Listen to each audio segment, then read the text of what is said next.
आणि आता पाहणार आहोत टॉप 9 मोठ्या बातम्या। उद्धव ठाकरे यांची आज रायगडमध्ये सभा। आज मळसामधल्या दिघी गावामध्ये सकाळी 11 वाजता सभा, तर दुपारी 3 वाजता पोलादपुरातील सहान गावात जाहीर सभा, तर माणगावमध्ये संध्याकाळी 6 वाजता उद्धव ठाकरेंची सभा पार पडणार। मळमळ, जळजळ आणि भाजप द्वेष, ना आपल्या हातामध्ये पक्ष ना पक्षाचे निशाण, त्यामुळे ना ग्रामपंचायत जिंकण्याची वॉरंटी।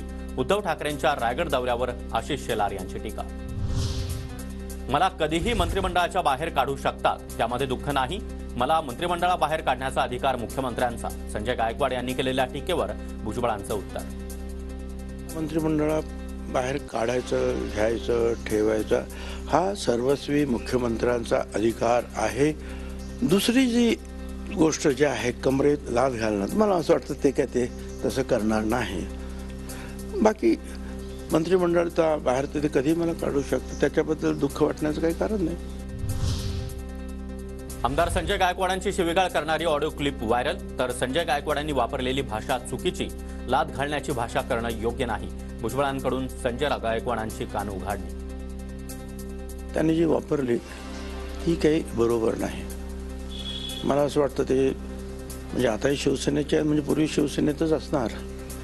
मला त्यांना सांगायचं आहे, अरे बाबांनो, ज्या इन्स्टिट्यूटमध्ये तुम्ही शिकलात त्या इन्स्टिट्यूटमध्ये मी सिनियर प्रोफेसर होतो। मुंबईमध्ये उद्या भाजपच्या सर्व जिल्हाध्यक्षांची महत्त्वाची बैठक। आगामी लोकसभेच्या तयारीसाठी भाजप रणनीती आखणार। उपमुख्यमंत्री देवेंद्र फडणवीस मार्गदर्शन करणार। मनसेकडून पुण्यामध्ये 5 जण लोकसभा निवडणूक लढवण्यासाठी इच्छुक, त्यामध्ये वसंत मोरे, साईनाथ बाबर, बाबू आगसकर, किशोर शिंदे, गणेश सातपुते हे इच्छुकांच्या यादीत।